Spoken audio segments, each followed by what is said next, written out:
poder entender las enfermedades neurodegenerativas.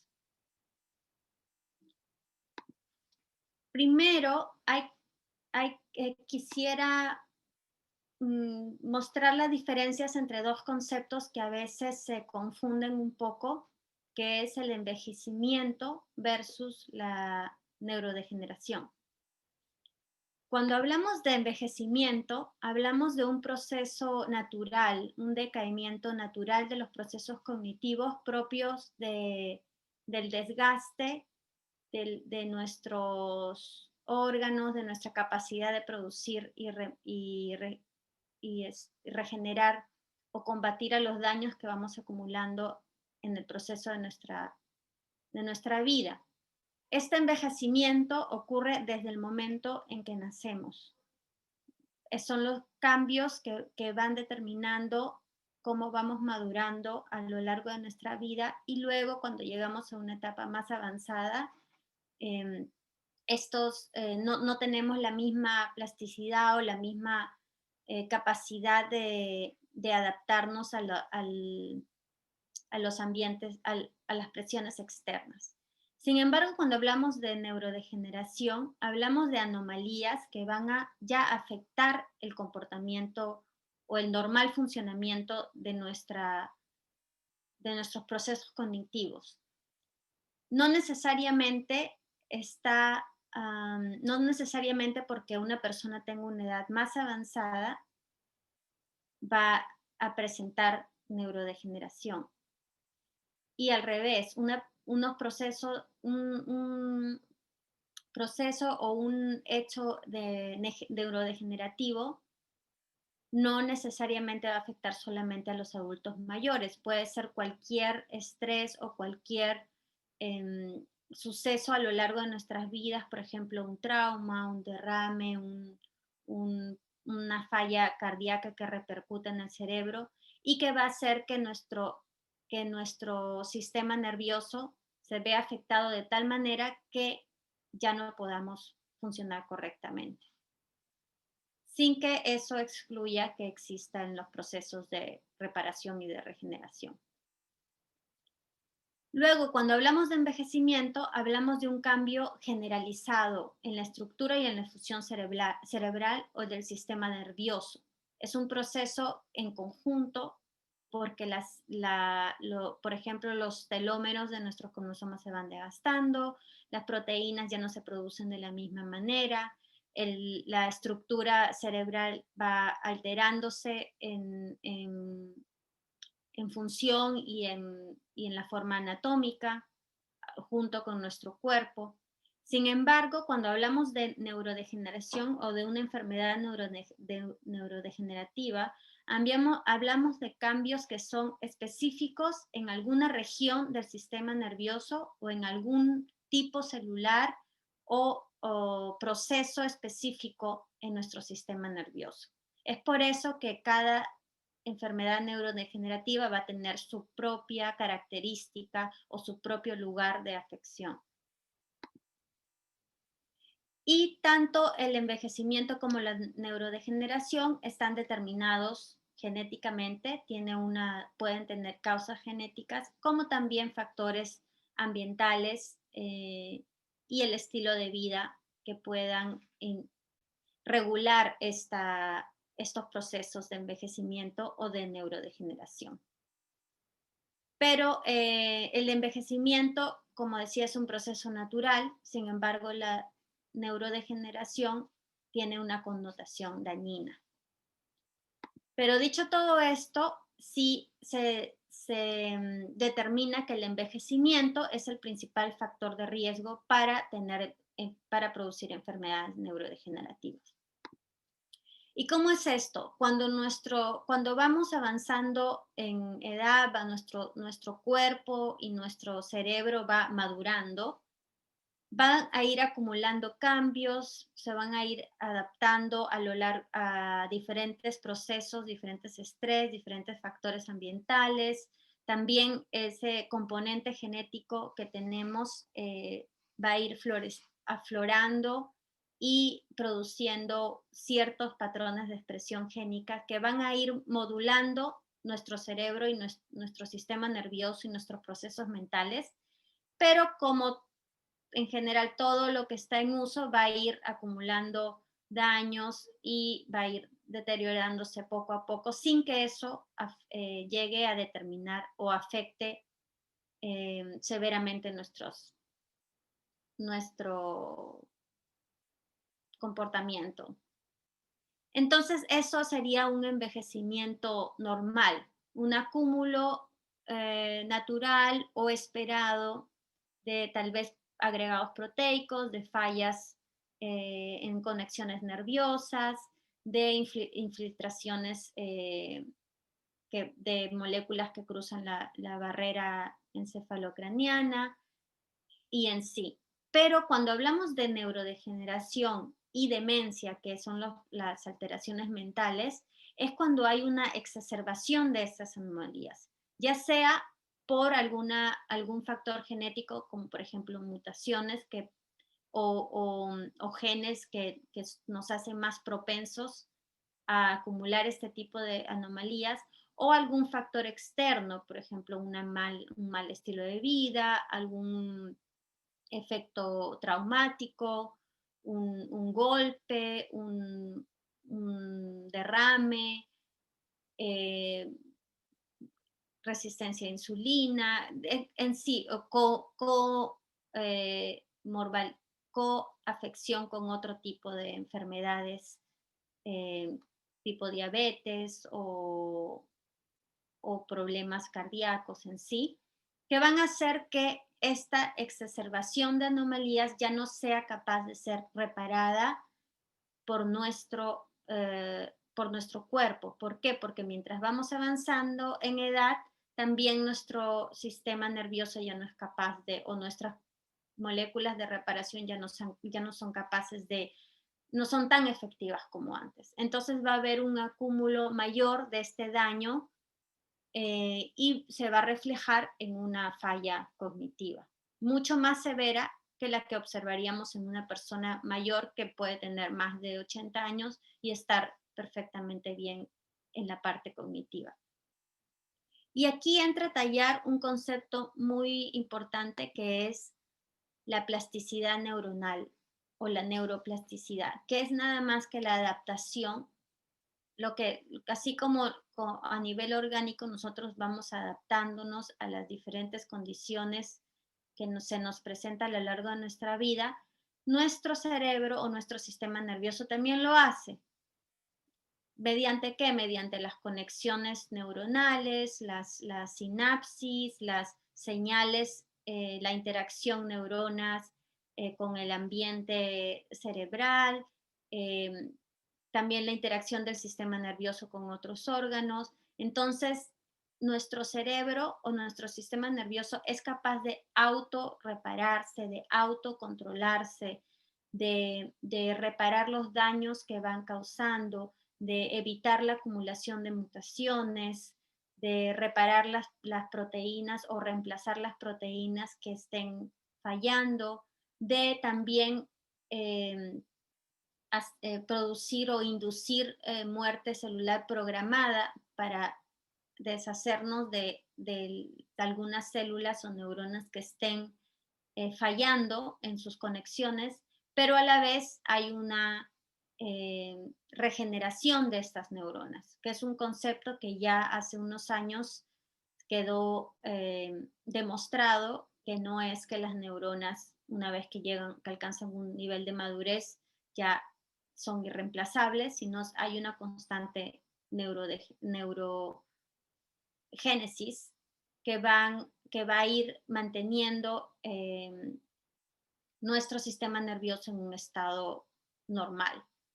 Y esto, si bien se ha descrito que va en aumento en lo que alcanzamos la madurez, no hay tampoco un decaimiento luego de eso hacia la parte, mientras nos volvemos más ancianos, sino que hay una constante adaptación o plasticidad de nuestro cerebro incluso hasta el momento que morimos.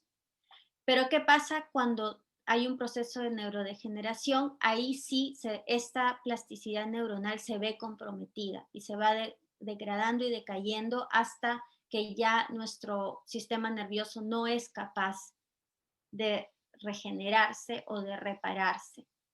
Y ahí es donde empezamos a ver los síntomas característicos de cada tipo de condición neurodegenerativa. Pero yendo un poco más a nosotros como científicos, es cómo estudiamos las enfermedades neurodegenerativas. Hay mucha similaridad con otro tipo de enfermedades o de condiciones en otro tipo de sistema u órganos, pero básicamente como el sistema nervioso es tan complejo y como no es tan fácil hacer una detección en nuestro cerebro o en nuestro sistema nervioso, como si lo es, por ejemplo, a nivel de estómago, a nivel de hígado, a nivel de pulmones, que es muy fácil hacer una revisión clínica. El acceso al cerebro es limitado. Entonces, muchas veces, que es lo que se está tratando de evitar últimamente gracias a la tecnología, cuando se presenta casos de enfermedades neurodegenerativas, son casos que ya llegaron a la fase sintomática o a un cierto estado avanzado en el paciente. Pero en general todo empieza con un diagnóstico. Lo que hacen los doctores es los médicos, que serían los neurólogos o psiquiatras, es reportar casos de pacientes que son anómalos, que no corresponden a lo que normalmente ven. Y mediante esos reportes es que surge la sospecha de alguna nueva enfermedad neurodegenerativa o el descubrimiento de alguna enfermedad neurodegenerativa. Por ejemplo, la enfermedad de Alzheimer se llama así porque el doctor Alois Alzheimer fue el que presentó un caso de una paciente que tenía demencia progresiva, que ya no encajaba en un normal envejecimiento. Entonces empezó a describir las características que tenía la persona, que era la demencia, la falta de memoria, la falta de concentración, luego se llegó a una falla en el lenguaje, ya no era capaz de, de cumplir sus capacidades independientemente. Y todo eso fue descrito por este médico. A igual en la enfermedad de Parkinson se escribió un ensayo reportando pacientes que presentaban movimientos incontrolados. Entonces, estos síntomas anómalos son reportados y es así que empieza a llamar la atención y el interés para poder entender qué es lo que está pasando. Entonces, luego de eso viene poder identificar las características o causas principales de la enfermedad o las posibles, porque ya luego con la investigación se puede descartar o se puede comprobar que efectivamente es eso. Entonces, esta parte es muy importante porque, como decía, en las enfermedades neurodegenerativas, a diferencia del proceso natural de envejecimiento, son más localizadas, más específicas y tienen características particulares. Entonces, esas características particulares principales son importantes de definir porque eso es lo que va a permitir luego extrapolar estas características a los sistemas o a los modelos celulares o animales, ¿no? Para poder entender cuáles son los mecanismos. Por ejemplo, en Alzheimer, la enfermedad se localiza principalmente en el hipocampo y también en las zonas del córtex y está caracterizado por agregados de una proteína que se llama amiloide beta, que es en realidad una proteína clivada que empieza a agregarse y acumularse en el cerebro, y también tau, que es otra proteína intraneuronal que se fosforila y cambia su función y ya como es parte del citoesqueleto, las neuronas empiezan a tener deterioros en su estructura. Entonces, una persona que para que digan que una persona tiene Alzheimer es porque tiene estas características. Igual en el Parkinson, se localiza principalmente en la sustancia negra de la base del cerebro, pero se extiende también a las regiones del córtex, que son justamente las que controlan los procesos de movimiento y por eso se ven esos movimientos involuntarios. Y se caracteriza a nivel celular o molecular por la agregación de proteínas de alfa-simetría. Entonces, una vez que están determinadas esas características, ya se puede empezar a hablar sobre cómo se va a entender esta enfermedad y finalmente cómo se van a encontrar tratamientos. Entonces, hay una investigación básica que es para ver el fundamento de la enfermedad, cuáles son las vías de señalización o conexión entre proteínas, cuáles serían los genes o las proteínas causantes de esta enfermedad o qué desencadena la enfermedad, hasta que se llega a descubrir estas moléculas claves. Entonces, una vez que se descubren, llega el proceso de validación, porque no necesariamente lo que funcionó en algún momento va a funcionar siempre, se tiene que comprobar que hay una reproducibilidad. Y para ello, y todo esto antes de finalmente hacer algún tipo de experimentación con personas, vendrían a ser los ensayos clínicos. Y ya si hay un éxito, entonces ya podría aprobarse el tratamiento, la medicina o el diagnóstico, lo que se esté investigando, o em, determinar que específicamente la molécula característica es la que es más predominante en la enfermedad y ya luego se hace el monitoreo. Entonces, este es un flujo, pero que está también interconectado y que va de ida y vuelta.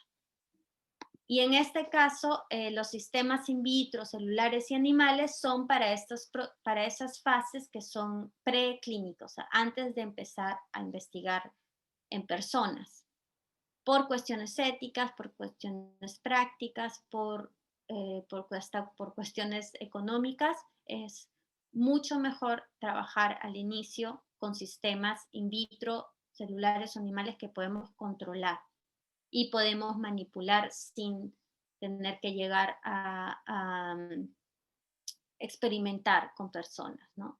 Y en este punto es donde los científicos jugamos un papel importante para poder determinar y encontrar o descubrir estas moléculas claves o procesos claves.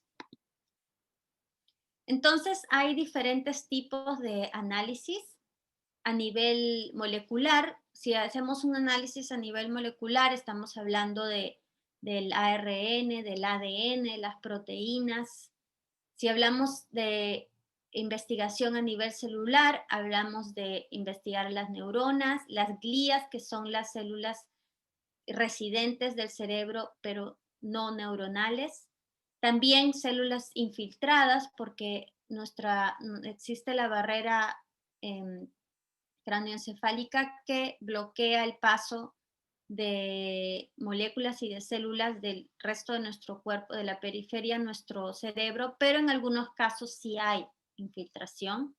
También ya en un poco más amplio hay una investigación sobre las conexiones neuronales, o sea, cómo estas células van a interactuar entre sí y van a formar todo este proceso de pensamiento, de memoria, de lenguaje, todos los procesos cognitivos que tenemos son gracias a las conexiones neuronales, principalmente la sinapsis, pero también las señales que unas células mandan a otras, la neurogénesis, que es la generación de nuevas neuronas a partir de células madre o pluripotentes.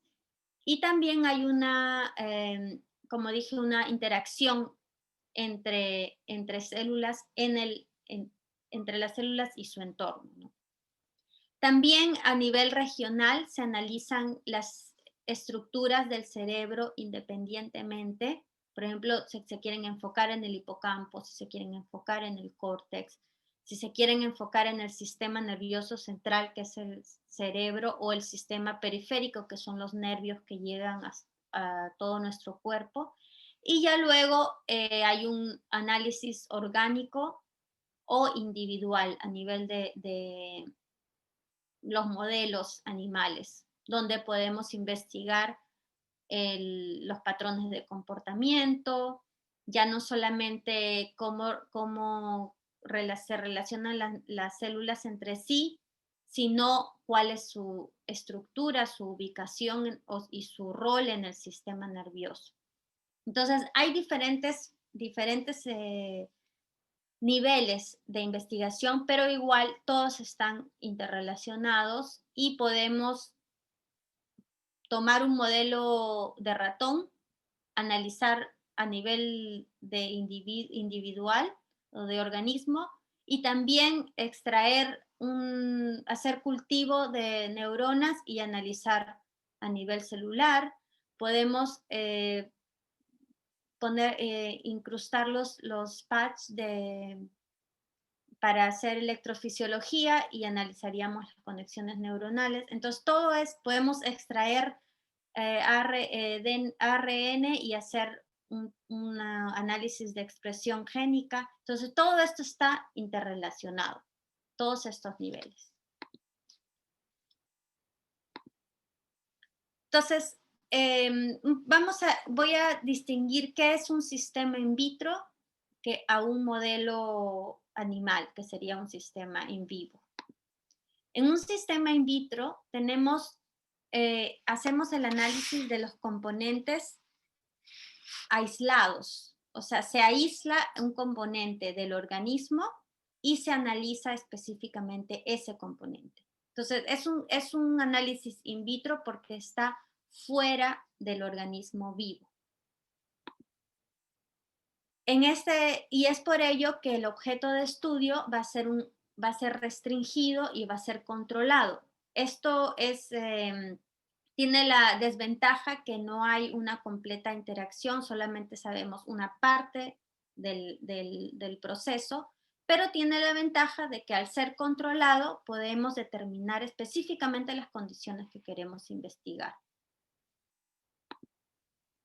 Estos sistemas in vitro permiten entender los fundamentos de una enfermedad, los mecanismos y las vías de interacción proteica de una forma muy específica o de una forma muy detallada, justamente por lo que podemos controlar qué queremos estudiar en un momento determinado. Y sienta las bases para poder desarrollar estrategias terapéuticas, que sería mucho más complicado o mucho más difícil y tomaría mucho más tiempo si se tratara de investigar directamente en un sistema in vivo y mucho peor en humanos, ¿no? Entonces, empezar con un sistema in vitro es muy conveniente porque puedes reducir o especificar tu campo campo de investigación y en una forma más simple, más controlada y puedes estudiar diferentes condiciones a la vez. Entonces, ejemplos de investigación a nivel in vitro son, por ejemplo, la purificación de moléculas y el análisis posterior. Entonces podemos tener un cultivo celular o un modelo de ratón de alguna enfermedad y en lugar de evaluar directamente o en vivo en el ratón, además de evaluar lo que está pasando en el cultivo, se aísla las células o se aísla el tejido de este ratón y se procesa o se aísla nuevamente la molécula que queremos analizar. Entonces, hay técnicas específicas para aislar solamente ADN, solamente ARN, solamente lípidos, solamente proteínas, de acuerdo a lo que es nuestro propósito en la investigación.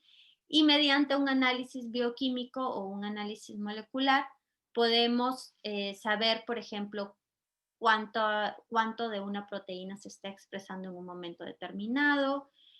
Podemos determinar, por ejemplo, si tratamos a este ratón o a este cultivo con alguna molécula tóxica, cómo va a responder, qué tipo de proteínas se van a expresar en ese momento, qué tipo de daños al ADN se están produciendo. Y todo esto es analizando específicamente las moléculas que han sido purificadas. También tenemos líneas celulares.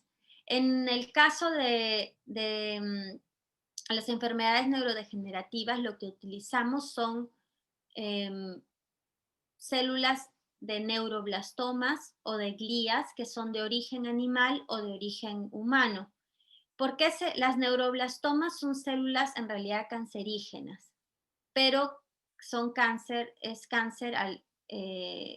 tumores cerebrales. Entonces, ¿por qué utilizamos este tipo de células? Porque son muy fáciles de cultivar y de proliferar, y también porque expuestos a factores de transcripción específicos, es posible poder diferenciar estas células cancerígenas a células neuronales.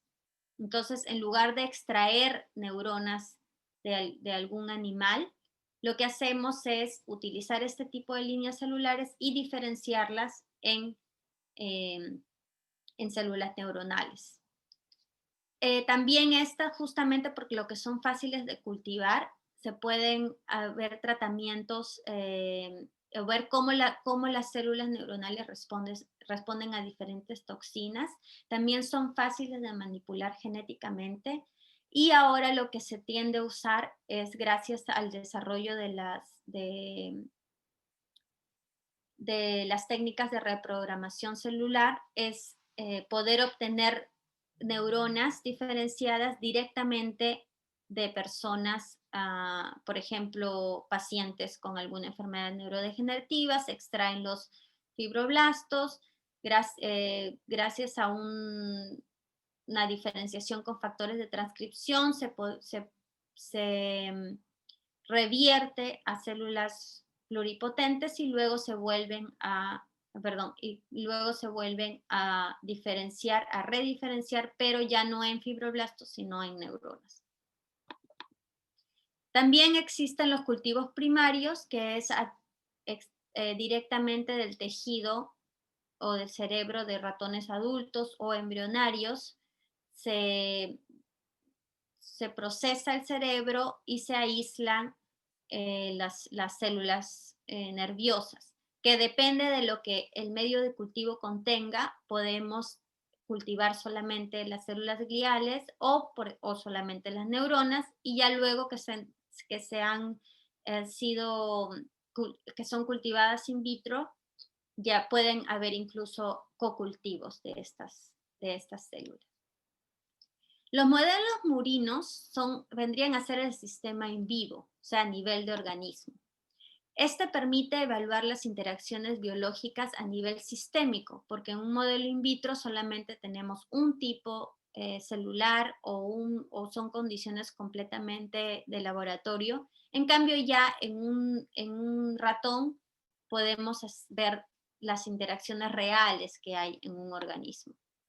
Los resultados van a ser entonces más concluyentes y se puede analizar a un largo plazo, y una vez más sienta las bases para las estrategias terapéuticas que se van a definir luego en los ensayos clínicos.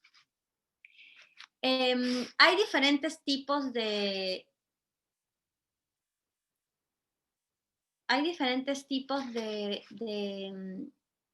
modelos animales. Yo me enfoco por mi investigación en modelos de ratones. ¿Y por qué? ¿Por qué se utilizan esto? Porque entre el ratón y el humano, si bien son diferentes entre sí, tienen bastante similitud genética, tienen un 98% de homología y también a nivel estructural del cerebro hay similitud. Entonces, por ejemplo, hay los genes que, hay muchos genes, hay un 98% de genes que se comparten entre los humanos y los ratones que obviamente van a ser expresados de acuerdo a los procesos que sean requeridos y también van a ser redistribuidos de una forma diferente. Por ejemplo, hay genes del cromosoma 6 que están en el cromosoma 6 en los humanos, pero en el ratón están en el cromosoma 10 o están en el cromosoma 3. Entonces, la redistribución es diferente y eso hay que tener en cuenta cuando se hacen evaluaciones em, genéticas, pero la similitud u homología es bien alta. También el tiempo generacional es corto. Un ratón generalmente vive, cumple 2 años de vida y luego va degenerando, pero los ciclos o las etapas del desarrollo son muy similares también a las del humano. Entonces tenemos el ratón adulto, un ratón de edad un poco más avanzada y ratones viejos que siguen la misma correlación con los humanos, pero lo que en un humano tendríamos que esperar, trabajar 10 años para ver, para durante 10 años ver esas etapas, esos procesos antes de analizarlo a nivel de edad avanzada. En un ratón ya a los 10 meses podemos hacer la comparación entre un ratón adulto, por ejemplo, evaluamos a los 3 meses y luego volvemos a evaluar a los 10 meses y ya podemos tener una comparación entre un ratón adulto y un ratón de edad un poco más avanzada. Entonces, esa es una gran ventaja a nivel de laboratorio, de trabajo de laboratorio. También los ratones han visto que reproducen muy bien las patologías de las enfermedades neurodegenerativas. Por ejemplo, para el Parkinson, los ratones transgénicos o los ratones que son inducidos con las toxinas del Parkinson, efectivamente producen estos depósitos de alfa-sinucleína o los ratones transgénicos para el Alzheimer que efectivamente producen las placas de amiloide beta. Y finalmente hay varios test de evaluación para ver síntomas y comportamientos que podrían dar una idea de cuáles son los efectos en el comportamiento de ciertos rasgos de la enfermedad que observamos en humanos, también se observan en las personas, ¿no? Por ejemplo, hay un test que se llama el laberinto de agua, donde si el ratón tiene alguna falla en la memoria espacial, va a demorar mucho más tiempo en llegar a la zona donde se puede poner a salvo. O sea, es una piscina donde hay una plataforma que no está cubierta, que está cubierta con agua. Entonces, solamente si el ratón recuerda dónde estaba la plataforma, va a nadar hacia ella rápido. Pero si hay alguna falla, va a demorar. Entonces, son test que han sido determinados gracias a muchos estudios y que ahora son utilizados por muchos laboratorios para poder reproducir estas fallas o evaluar si efectivamente hay fallas en memoria, fallas motoras o otro tipo de disfunción en los ratones que vendrían a ser equivalentes a lo que se observan en las enfermedades. Entonces, por último, voy a dar unos pequeños ejemplos. Como ejemplo, mi experiencia personal, profesional, como estudiante de posgrado y como investigadora postdoctoral en la Universidad de Japón y en el laboratorio de Estados Unidos. Creo que voy a ir un poquito más rápido con eso y para explicar como dar ejemplos de cómo he aplicado estos sistemas in vitro o modelos animales para el estudio para mis investigaciones, ¿no? Por ejemplo, en un trabajo que hice como estudiante de maestría, chequeé el efecto de la radiación X que es utilizada para el tratamiento de tumores cerebrales, pero que los pacientes luego de eso presentaban síntomas de demencia. Entonces, yo quería evaluar cuál era la diferencia o cómo respondían las células tumorales frente a las células neuronales. Y para ello utilicé el modelo de las líneas celulares. Son unas neuroblastomas que pueden ser diferenciados para que extiendan las neuritas y expresen los componentes propios de las neuronas. Entonces se puede ver claramente la diferencia entre una célula tumoral y una célula neuronal. Y luego cuando los comparé, efectivamente las células, las neuronas maduras eran más resistentes a la radiación que las neuroblastomas. Entonces sí había una resistencia que estaba determinada por estos factores de diferenciación. Pero quería luego saber por qué había esa neuroprotección. Entonces, lo que se hace es, se va a las referencias, lo que ya está publicado, y que te dé una idea de qué es lo que podría estar pasando. Entonces, siempre es bueno, uno tiene que, nunca deja de estudiar, o sea, cada vez que presentes un resultado o encuentres algo, tienes que preguntarte, ¿y por qué es esto? Entonces, tienes que ir a las fuentes, buscar trabajos previos, porque eso te va a ayudar a poder encontrar hipótesis y explicaciones que te ayuden a seguir con tu investigación. Entonces, viendo el pathway o cuáles son los procesos que se desencadenan, que son ligados a este factor de transcripción, eh, empecé a chequear, a bloquear diferentes etapas de este proceso. Y encontré que un bloqueador de esta molécula CDK5 revertía toda esa protección que causaba que se producían las células diferenciadas. Entonces, esto me dio una idea de que para la radioterapia, esta molécula CDK5 es muy importante para conferir la protección en las neuronas maduras. Otro trabajo fue como estudiante de doctorado, analizar cómo es que, analizar las proteínas de reparación que van a prevenir la acumulación de mutaciones en las neuronas, pero no solamente a nivel nuclear, sino también a nivel mitocondrial. Porque las microglias, las mitocondrias participan con un rol muy importante en la formación de los axones y en la sinapsis. Pero esta alta actividad de las mitocondrias también causa estrés oxidativo y mutaciones en las células.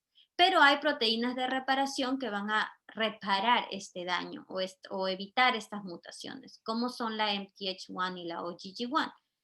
Y el propósito de este trabajo fue comprobar si había acumulación de mutaciones en las mitocondrias en la ausencia de estas proteínas y si eso podía causar una disfunción en las mitocondrias y una falla en la extensión de las neuritas. Entonces, ¿qué se utilizaron? Modelos de ratones donde no había producción ni de MTH1 ni de OGG1. Entonces, aquí se puede ver que el ratón transgénico no presenta ni proteínas, ni tampoco a nivel de expresión de DNA, ¿no? De expresión génica. Y observamos que en un cultivo primario de neuronas de ratones adultos, o sea, se tiene el cerebro de ratones, se aísla las neuronas y se hace crecer en cultivo. Y luego de unos días se tiene las neuronas bien bonitas con sus neuritas. Pero ¿qué pasa si les removemos los antioxidantes? en la parte aquí de menos AO, lo que se ve es que las células que no tienen las proteínas de reparación efectivamente empiezan a acumular más mutaciones y también empiezan a tener fallas a nivel mitocondrial. Y también no hay una formación clara de estas neuritas. Entonces, la falta de o la acumulación de mutaciones efectivamente produce fallas en la neurogénesis, fallas en la regeneración de neuronas en nuestro cerebro. Luego también hice un análisis comparativo de genes que están relacionados con el Alzheimer y ¿por qué? Porque para que se desarrolle el Alzheimer hay un componente genético. Entonces hay genes que efectivamente van a determinar la enfermedad y otros genes que son genes de riesgo. Esta patología compromete al hipocampo, pero también al córtex. Incluso se ha visto formación de placas o se ha determinado formación de placas en pacientes con Alzheimer, incluso en estadios tempranos. Pero ¿qué produce esta acumulación de amiloides beta en el córtex del cerebro? No está tan estudiado como en el hipocampo. Entonces, decidimos hacer esta comparación y para eso utilizamos modelos de ratones transgénicos para el Alzheimer y los comparamos con cerebros de pacientes. Este no sería un ensayo in vivo o clínico porque son muestras post-mortem, de pacientes ya fallecidos. Entonces aislamos el ARN e hicimos un análisis transcriptómico que vendría a ser un análisis de muestras purificadas. Entonces, vimos que habían patrones similares entre los pacientes o las muestras humanas y las muestras de los ratones. E interesantemente, un modelo de ratón, que es el NLGF, APP-NLGF, que presenta mutaciones a nivel justamente la formación de esta amiloide beta sin considerar la proteína tau, que es el otro marcador característico de la enfermedad que expliqué antes. Esta produce mucho más placas. Entonces, ¿qué observamos? Que en este modelo donde se producen mucho más placas hay una mayor respuesta inflamatoria que cuando hay un daño más localizado a nivel intraneuronal. Y encontramos que muchos genes que están relacionados con la respuesta inflamatoria efectivamente estaban incrementados en estos ratones que sobreexpresaban o que acumulaban más placas de amiloide beta comparado con los ratones control.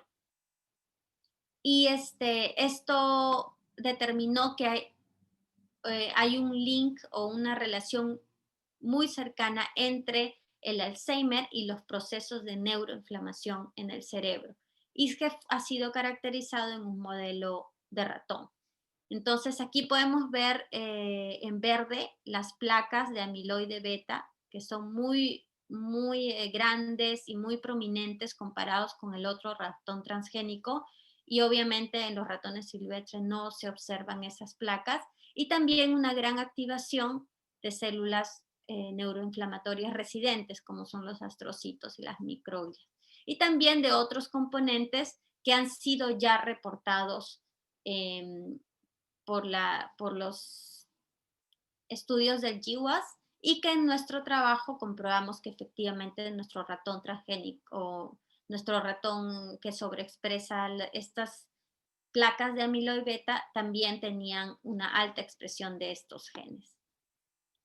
Y finalmente, como investigadora postdoctoral, aquí sí voy a compartir solamente algunas cositas porque los trabajos todavía no están publicados, están bajo revisión, pero básicamente estoy investigando sobre cómo las células gliales, o sea, los astrocitos y las microglias, pueden mandar estímulos que desencadenan respuesta neuroinflamatoria y cómo una sobreactivación de estas células, especialmente las microglias, pueden ser perjudiciales para las neuronas. Entonces, aquí podemos ver mediante un cocultivo de neuronas obtenidas de embriones y de microglias obtenidas de crías de ratones, perdón, ratones, se puede ver que en un cultivo que tiene solo neuronas no hay casi expresión de este componente que detecta peróxido de hidrógeno, radicales de peróxido de hidrógenos en las células, pero cuando están cultivados con microglias hay cierto tipo de producción de estos radicales en las neuronas y que es muy exacerbado cuando activamos específicamente las microglias con el LPS. LPS, que es un lipipolisacárido que activa específicamente a las microglias y no a las neuronas, porque las neuronas solitas con este tratamiento no mostraron ninguna respuesta. Entonces, este tipo de análisis muestra claramente las interacciones que hay entre las neuronas y las células adyacentes. Y también en otro trabajo estudiamos que las células residentes del sistema nervioso utilizan, como en todos, la glucosa para sus diferentes procesos, pero cada tipo celular procesa esta glucosa o utiliza esta glucosa para diferentes mecanismos de acuerdo a su función característica. Entonces nos preguntábamos si también la producción de estrés oxidativo era dependiente de la glucosa disponible, porque hay unas vías de producción de radicales que forman parte de los procesos de metabolismo de la glucosa. Y encontramos, entre otras cosas, que efectivamente, utilizando marcadores de estrés oxidativo en cultivos primarios, hay una producción progresiva de radicales de nitrógeno y radicales de oxígeno en presencia de glucosa, pero en ausencia de glucosa o no glucosa disponible, este proceso se obstruye. Entonces, luego de estos ejemplos, podemos ver que el uso de sistemas in vitro y los modelos animales favorecen la investigación en la neurociencia justamente porque hay un acceso ilimitado al cerebro en estas fases preclínicas, sobre todo en muestras humanas. Pero actualmente también se está empleando la tecnología de imágenes cerebrales que son no invasivas y también los sistemas in sílico que vendrían a ser todas estas herramientas bioinformáticas que permiten hacer análisis de datos en gran cantidad antes de tener que llegar a utilizar ningún sistema vivo, ¿no? O in vitro. Sin embargo, no hay un sistema perfecto ni un modelo perfecto porque el sistema nervioso es muy complejo. Por eso es importante poder determinar esas características especiales o específicas de las enfermedades para poder entender, aunque sea un poquito, un aspecto de esta enfermedad y poder llegar a encontrar un tratamiento, que es lo que queremos y que lamentablemente para las enfermedades neurodegenerativas son muy difíciles de conseguir. Y por último, ya saben, sin ciencia no hay futuro, la investigación es muy importante eh, para poder responder a todos los acontecimientos que nos suceden y para poder mejorar nuestra calidad de vida. Y bueno, con esto termino mi presentación. Cualquier consulta o cualquier duda pueden escribirme a mi correo o el institucional o si no al personal. Espero que muchos estudiantes se hayan motivado a continuar con neurociencia porque es un área muy fascinante o en el área que se desenvuelvan, pero que sigan esta rigurosidad científica y ética científica y que por más complejo que sea una investigación, siempre va a haber algo más que aprender, ¿no? Y bueno, y también mi página de divulgación científica, donde trato de informar un poco a la comunidad, incluso a la que no está familiarizada con la ciencia, para poder enfrentar todas las cosas que nos suceden. en nuestras vidas. Muchas gracias. Muchísimas gracias, Erika, por todo eso, por tu ponencia y también por tus palabras. Bueno, a continuación daremos comienzo a la ronda de preguntas. Como saben, pueden realizarlas a través del chat o activar su micrófono.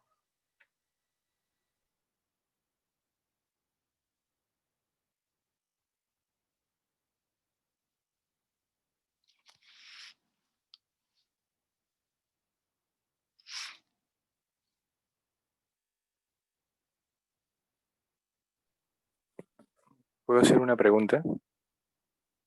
Ujú. ¿Qué tal, Erika? Buen día, o buenas tardes en todo caso. Muchas gracias por la exposición. Ha sido bastante didáctica, ¿no? Porque es un tema complejo. Mi consulta es la siguiente. En relación al sistema nervioso asociado al intestino, ¿usted tiene alguna investigación? Porque, para resumir y no ser muy extenso, se habla del sistema nervioso asociado al intestino, como dije, como un segundo cerebro. Tiene alguna investigación y obviamente también la acción de la microbiota que está allí, ¿no? Y que tiene efectos sobre el sistema nervioso y el endocrino. ¿Tiene usted alguna información a ese respecto? Muchas gracias. Sí, hay bastante investigación sobre eso para diversas enfermedades neurodegenerativas. En el laboratorio donde estoy específicamente no estudiamos ese tipo de, de pathway, pero en Parkinson, que es donde va dirigida mi investigación ahora, hay varios reportes que han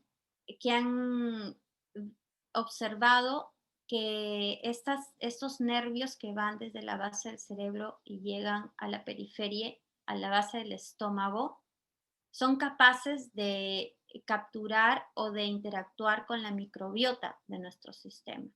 E incluso ha habido trabajos en los que han inyectado estos agregados o estas moléculas de alfa-sinuclein en la parte del estómago, o sea, que tendría que ser del estómago, y que a través de los nervios, de estos nervios han sido capaces de migrar y entrar al sistema nervioso. O sea, ha habido una inyección a nivel del sistema digestivo y luego se ha detectado estas moléculas en el sistema, en el cerebro, cuando estas moléculas no serían capaces de cruzar la barrera eh, cerebroencefálica, cráneoencefálica, pero de alguna forma a través de estos nervios hay esta conexión. Entonces, también hay un montón de estudios sobre eso, sobre cómo la microbiota de nuestro sistema digestivo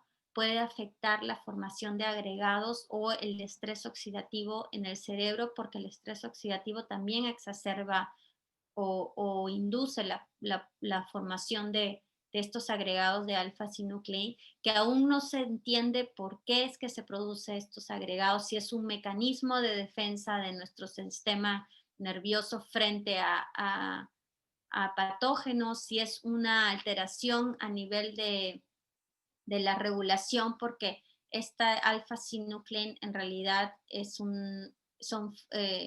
se fragmentan o se agregan o interactúan, pero su función normal es justamente el poder liberar la dopamina de las neuronas para poder facilitar los procesos sinápticos. Entonces, la alfa-sinuclein en sí no es mala, pero el agregado y que hace que cambie su función, eso es lo malo. Entonces, sí hay bastantes estudios, bastantes reportes, hay incluso eh, se está dando mucha más importancia como un factor clave a esta interacción entre el sistema nervioso con la microbiota, porque la reacción que presenta en el cerebro también es una reacción un poco relacionada con los procesos inmunes o inflamatorios.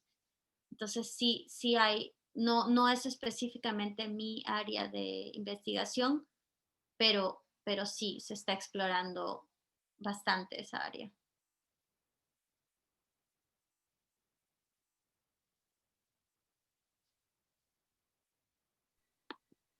Muchas gracias por esa respuesta. Espero que también haya satisfacido al amigo que ha preguntado. Eh, bueno, hay una pregunta más en el chat, la cual dice, em, tengo una pregunta respecto a los modelos animales. ¿Podría existir alguna desventaja durante la experimentación pese a ser modelos controlados? ¿En los modelos animales o en Ujú. general?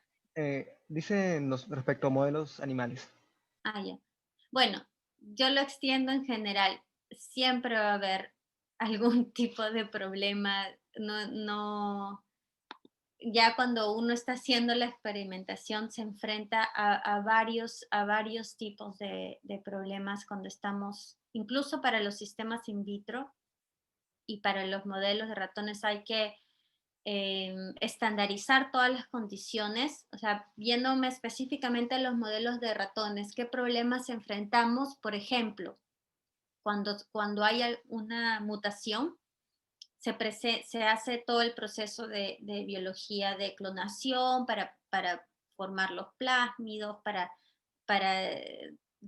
insertar las mutaciones en la secuencia, luego para insertarlo en las células embrionarias em, por recombinación y que pueda ser, y luego la implantación para que surjan estos modelos transgénicos, dando un ejemplo. Pero, o sea, en teoría todo debería funcionar bien, pero a veces nacen las crías y cuando se hace el genotipaje, solamente una está realmente mutada, o a veces no hay, o a veces cuando ya se tiene una progenie eh, homocigota, o sea que efectivamente todas van a producir la mutación que queremos. Igual, luego de cierto número de generaciones se tiene que hacer lo que se dice el backcross, se tiene que cruzar nuevamente con un ratón silvestre porque durante las generaciones pueden presentarse otro tipo de mutaciones o estas mutaciones se empiezan a perder, entre comillas, por los cambios generacionales. Entonces es como una forma de refrescar nuestras colonias. Entonces es volver a repetir el proceso, no tan tedioso como antes, pero hay que controlar hasta qué tanto podemos ir cruzando y cruzando y cruzando los ratones, ¿no? A veces también pasa que es un dolor de cabeza cuando quieres investigar sobre, por ejemplo, cuando hago experimentos con ratones recién nacidos, sobre todo en los ratones mutados, por alguna razón que no se sabe, no se entiende muy bien, a veces pareciera, o sea, nosotros especulamos que tal vez la madre siente que hay alguna falla con sus crías, pese a que son mutaciones muy sutiles, o sea, que no se evidencia porque son para el proceso que van surgiendo con la edad, pero, pero las ratonas mamás a veces matan a sus crías o se las comen o, o las lastiman, entonces apenas nacen, a veces hay que separarlos o ahí mismo hacer el experimento porque tal vez para el día siguiente ya no vas a tener ninguna cría y a veces preparaste todo y ya no puedes hacer nada porque se murieron todas.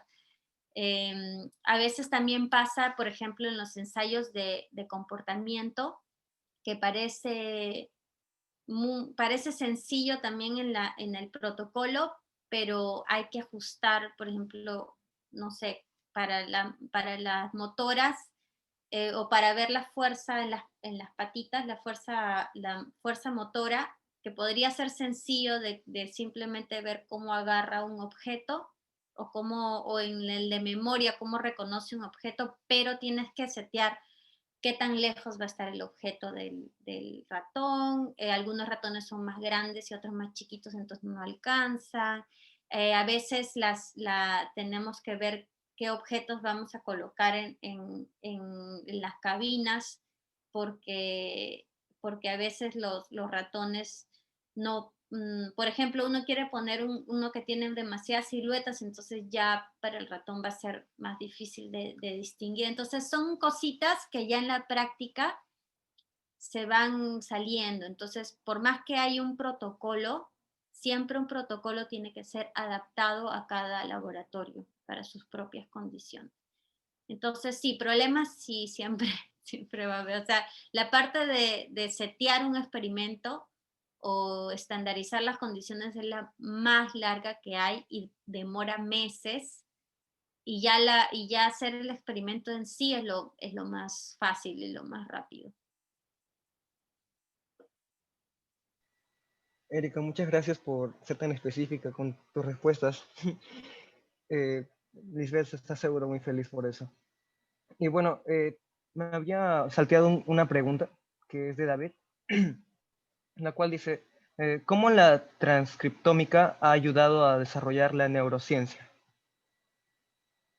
Ha ayudado enormemente porque la transcriptómica es un área que se enfoca en la expresión génica, pero las técnicas de transcriptómica son técnicas de prácticamente de screening, o sea, uno puede de una misma muestra, en lugar de estar analizando gen por gen, o a veces comparamos los modelos y no se sabe realmente, no se tiene una idea clara de qué mecanismo se puede estar afectando, cuáles serían los genes candidatos.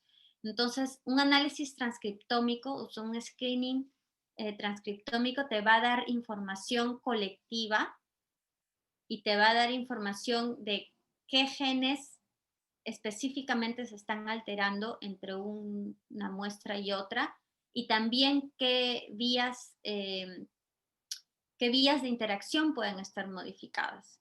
Entonces, obviamente es mucho más costoso que hacer, por ejemplo, un PCR de un gen específico, que ya luego se puede hacer una vez que sabes qué gen estudiar, pero un análisis transcriptómico te va a dar una visión amplia de qué es lo que está pasando en tu modelo o en tu sistema. Y eso al final te da bastante información para ayudarte a decidir cuál sería el siguiente paso. Pero a eso yo quisiera acotar que ahora con la tecnología, con el desarrollo bioinformático, es como decimos, hay tanta información colgada en las redes, en el internet o en las páginas de ciencia. Por ejemplo, el trabajo que presenté yo de la comparación entre entre muestras humanas con muestras de ratones transgénicos, era todos los genes, toda la lista completa de los genes que han sido alterados o que no han sido alterados, están en una base de datos. Entonces, cualquier persona tiene acceso a esa base de datos. Entonces, los bioinformáticos también ayudan un montón en los análisis transcriptómicos. ¿Por qué? Porque simplemente agarran esa base de datos, no se necesita volver a hacer todo el experimento, sino ya con esa base de datos se puede hacer un mega análisis, o sea, compilar diferentes bases y tener una visión mucho más clara o mucho más informativa, sin tener que llegar a ser, y ya que llegar a hacer el experimento en sí, en lo que llamamos la diferencia entre el dry lab y el wet lab. El wet lab es lo que hago yo, o sea, en el bench, en el laboratorio, con los cultivos, con los reactivos y todo. Pero el wet lab, que sería el seco, no creo que esa sea la traducción, es análisis en computadora. Entonces ahí se ahorra un montón de tiempo, un montón de procesos. Claro que también tiene sus propios protocolos y su propia dificultad, pero en sí el análisis transcriptómico yo creo que ha permitido un gran avance en el sentido de que se puede tener una mirada panorámica de los procesos que están alterados en las enfermedades neurodegenerativas.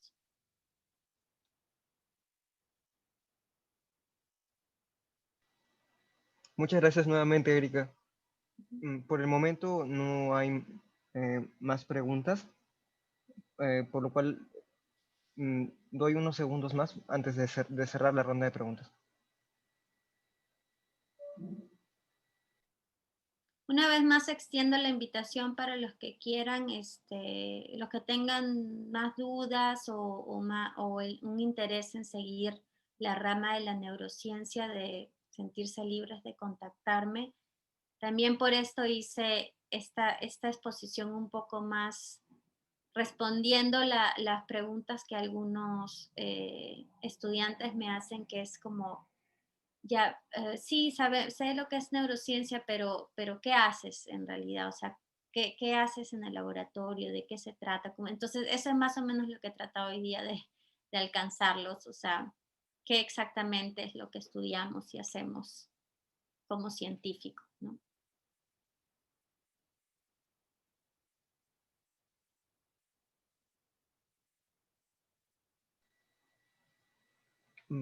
Bueno, al parecer no hay más preguntas por ahora, con lo cual entonces concluiría ya con la ronda de preguntas. No sin antes preguntarle, Erika, ¿le gustaría decir algunas últimas palabras a los participantes? Sí, eso, que pueden contactarme si tienen alguna duda, alguna consulta, si les llama esto de la neurociencia y quieren explorar cómo, o sea, alguna recomendación. Y también decirles que esta área es fascinante y en realidad el ser científico es fascinante, y todos los estudiantes o las personas que sientan esa vocación, que sigan y que les pongan el máximo esfuerzo en lo que hacen, porque así van a poder obtener el éxito, y que esta es una carrera que nunca se termina de estudiar. Entonces siempre hay algo nuevo que aprender o algo nuevo que descubrir. Gracias. Y gracias por la invitación en este ciclo de conferencias. Muchas gracias a usted, Erika. De verdad, todos estamos muy felices con su ponencia. Y bueno, también agradecemos a las personas que han preguntado, ¿no? Y ya con esto le doy el pase a mi compañero. Buenas tardes con todos. Mi nombre es Sergio Castillo y soy coordinador de comunicaciones en Nexus. Reiterar el agradecimiento a Erika por su tiempo y por brindarnos esta charla súper interesante. También agradecer a todas las organizaciones que nos respaldan en este evento, que son la Facultad de Ciencias, el Centro Federado de Ciencias y la revista Terra. Y finalmente, agradecer nuevamente a todos los asistentes por su participación. Les invitamos a seguir el cronograma de este gran evento. Nosotros les estaremos notificando mediante nuestras redes sociales. Y bueno, eso sería todo por esta ponencia. Que sigan teniendo un buen día. Buenas tardes. Gracias.